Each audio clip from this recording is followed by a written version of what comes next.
state of Missouri is going to do everything within our powers to make sure that we provide the resources needed to complete this. Almost like a microburst. It was, we had boats out there where it was perfectly calm, and then we had a high-speed wind system that just came out of nowhere.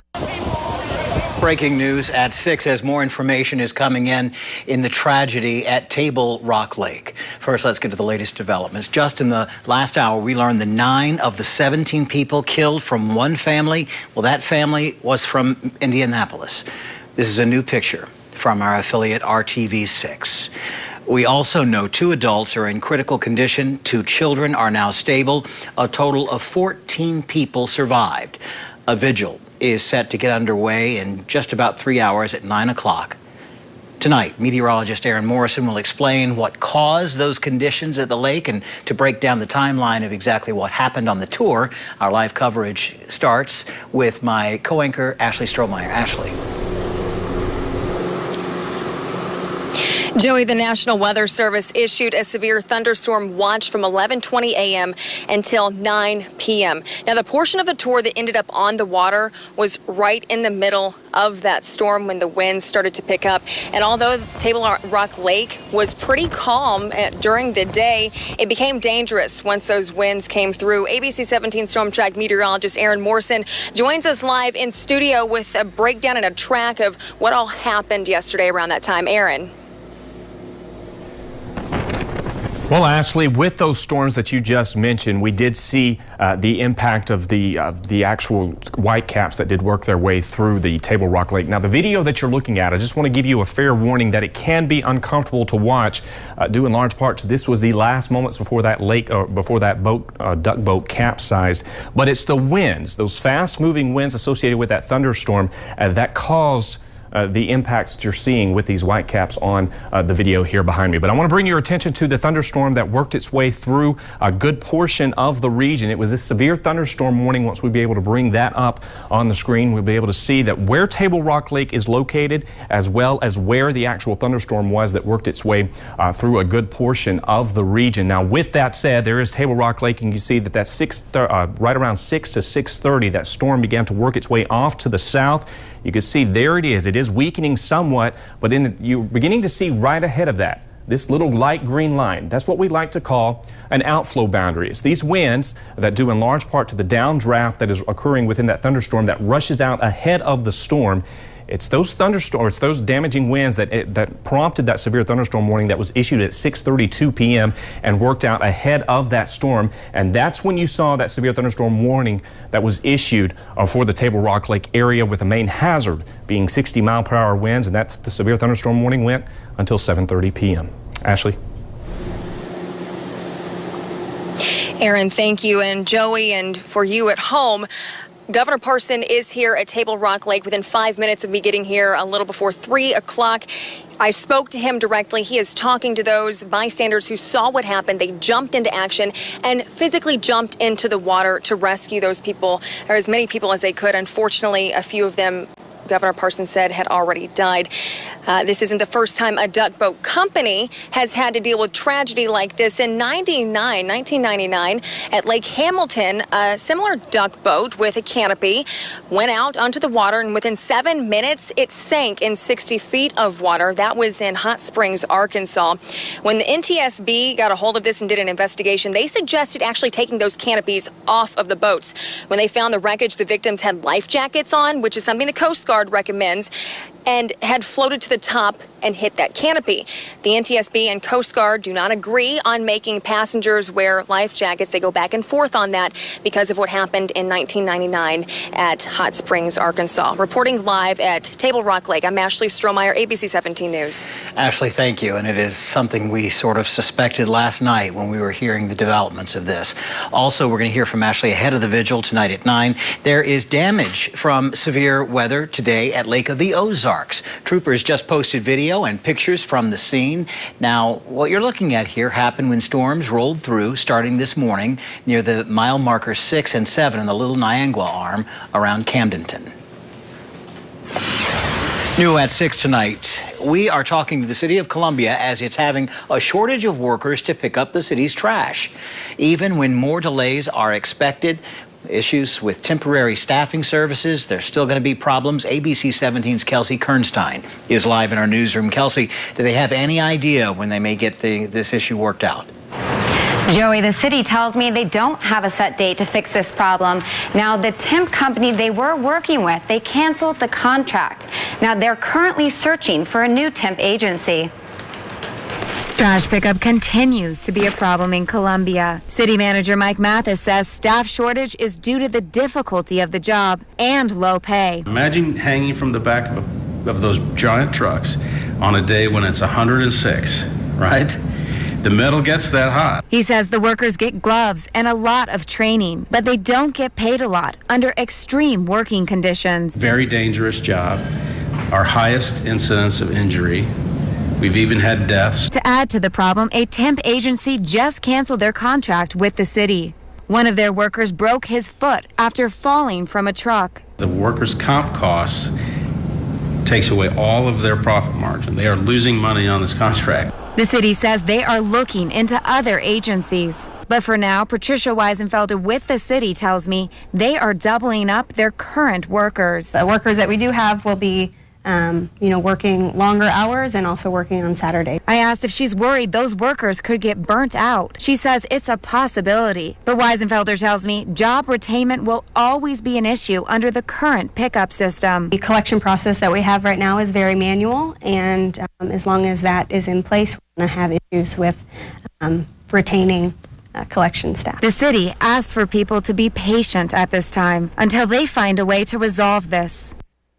The city tells me they will be picking up trash at the normal pickup hours, and they will be coming back around to pick up recycling. Reporting live in the newsroom, Kelsey Kernstein, ABC 17 News. Kelsey, thank you. The city has canceled its household hazardous waste collection tomorrow because those workers are needed to pick up recycling. Columbia City Manager Mike Mathis expects $5 million fewer dollars in next year's budget. Today, Mathis released his budget for the next fiscal year. The $431 million budget features thousands in cuts across departments. Mr. Mathis says continuing loss of sales tax is to blame for those cuts and suggested raising property taxes to make up for it.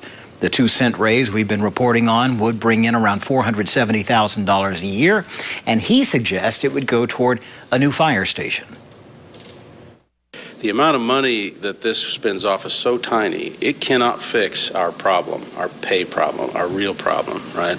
But it can fix that piece of a service in that part of town that then benefits every neighborhood around it. The City Council is set to vote on the budget in September. Well, we do have a little bit of rain out there, going to max 1. Then make sure we get to that correct computer there. We'll see that we are seeing some showers in the area. There we go. And Doppler radar showing those light showers from Marshall through the Lake of the Ozarks. Certainly not much rain with this, and no storms. Nothing out there as far as storms. So that's the good news this afternoon, as we are seeing just some very light showers. And these are tracking to the south and east. You can see a few across the Lake of the Ozarks. One more moderate shower south of Max Creek and up toward Coal Camp, just a little bit of rain coming down. Now, this pattern is going to persist for the next couple of hours. We have an upper level wave going through, and that is going to continue to send those showers through the area. Not much rain with that, very brief too, but we'll see a little bit here and there up until 8:30 tonight, and then it ends. And the better chance of seeing that rain is going to be in our west and southwestern counties. Once that moves out, the skies quickly clear out, and it looks like we're going to see some pretty nice weather as we head into the weekend, starting tomorrow with some sunshine and clear skies. Outside right now, it's still pretty warm out there. We're at 88 degrees in Columbia, 92 in Mexico. But where we did have the clouds and the rain today, you can see how the temperature stayed in the lower 80s at the Lake of the Ozarks. So as we go through the evening hours, again, a few showers are possible, and then those skies will start to clear out. Temperatures drop down to 80 by 9 and into the 70s through midnight tonight, and it is going to be a little more comfortable out there tonight. We drop down to 67 by morning, and it'll be a very pleasant night as we'll see those cooler temperatures. temperatures. Now, the out-the-door forecast for your Saturday is for low humidity, northwest winds, a little gusty, and it'll be warm. Temperatures in the upper 80s with lots of sun and, again, that breeze picking up as we reach where we should be this time of year, the upper 80s. Sunday, we are looking at temperatures right around 87 degrees, still low humidity and north breeze. And, hey, this pattern looks like it's going to persist into next week. Police still haven't released suspect details after a chase near downtown Columbia. We have video from the scene. Now, this is where we know a person was taken into custody. That happened after a burglary alarm at Jiffy Lube near Providence and Broadway. A man is in jail after he's accused of robbing somebody near downtown Columbia. Today, Sean Pitts had his first court date. Police say he hit another man and took his bag and money. It happened earlier this week at the Missouri Credit Union near Providence and Broadway. We've confirmed no one is hurt after a crash today in South Columbia. It happened before 8 this morning just west of Providence at Bethel and Nifong. At least 3 cars were involved in this crash, but again, there were no injuries. We have video of the cleanup scene of a large fluid spill. Look at all this. Just east of downtown Columbia, you can see all that debris that's on there is covering some hydraulic fluid. Created a traffic hazard, it did, around 10:30 this morning on Old Highway 63 near Broadway. You can now text 911 if you have an emergency in Montauk County. Today, officials announced details of the new service. It's for people who are unable to speak or hear. The most important thing, they say, users have to enter their location because that's not always available in a text. They say don't abbreviate or use emojis, and the same laws apply. They warn people not to text dispatchers unless there is a real emergency. Up next on ABC 17 News at 6, where the news comes first. Our live coverage continues on the tour boat tragedy. We'll hear from our reporters about tonight's vigil at Table Rock Lake. And new on ABC 17 News at 6:30, counterfeit money is making the rounds in Sedalia. We'll tell you what one suspect was caught with.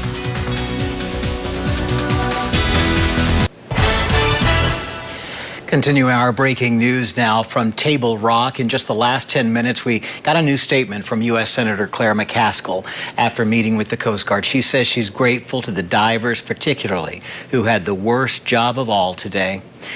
Our coverage continues with my co-anchor, Ashley Strohmeyer. She joins us now again live. And Ashley, there is a vigil coming up in less than 3 hours tonight.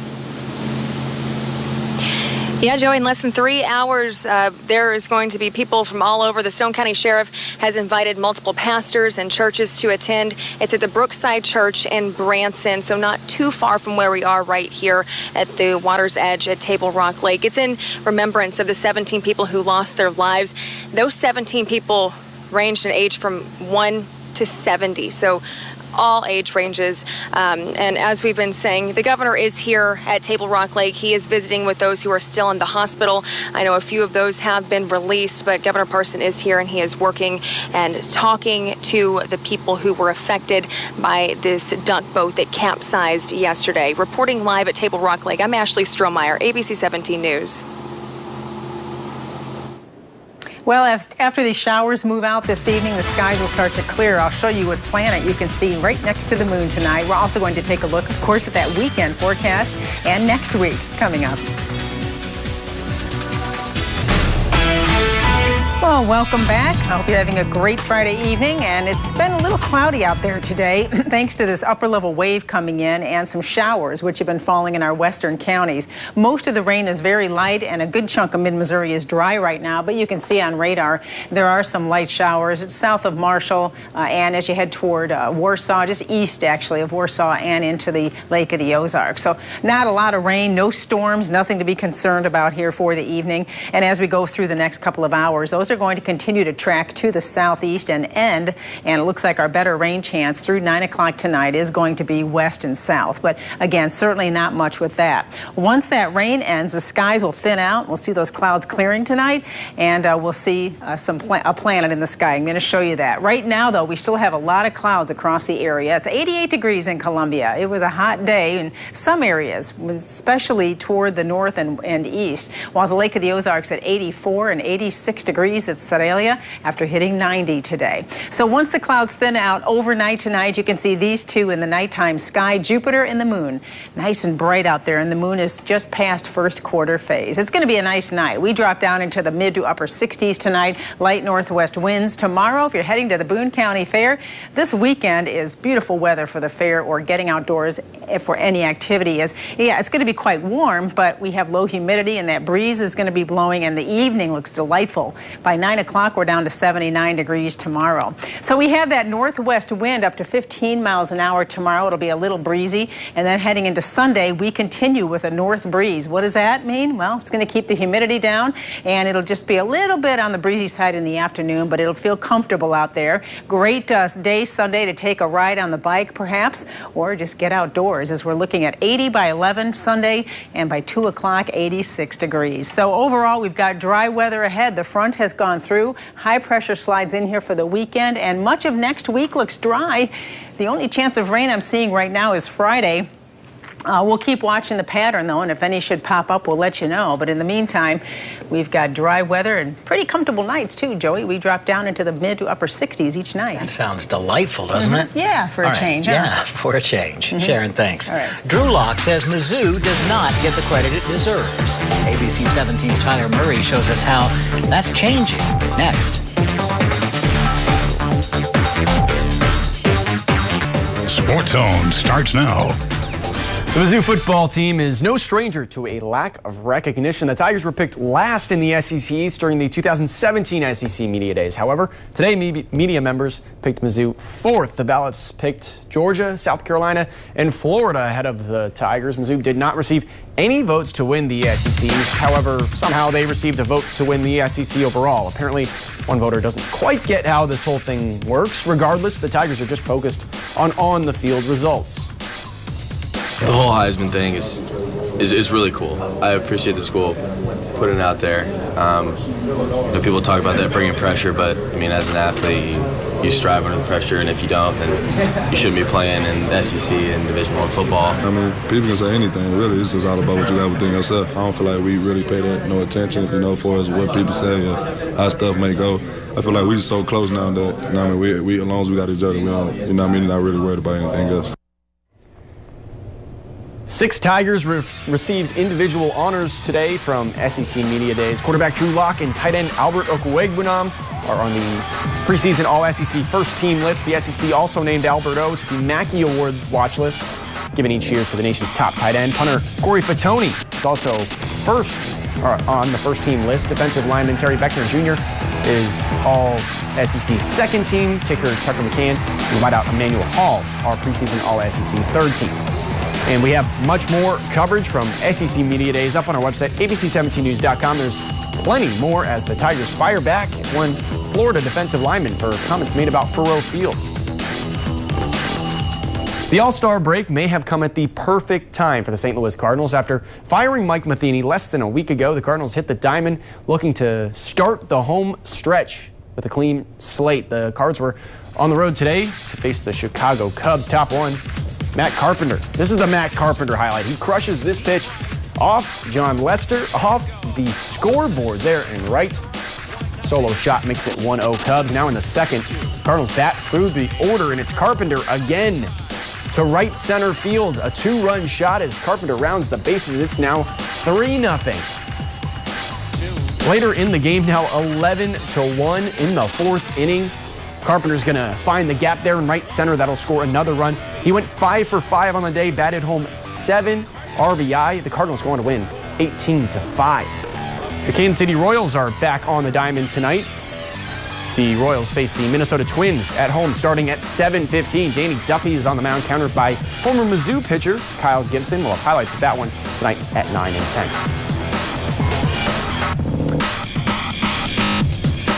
A staple for Mizzou basketball and former Mizzou broadcaster Rod Kelly died today. Kelly was part of the Tiger Hoops broadcast during the 1970s. He also broadcast Hickman and Rockbridge games, as well as worked as a Columbia Public Schools administrator. It is a sad, sad day in the Mizzou world, as Kelly also graduated from Hickman and called countless games over at Columbia College.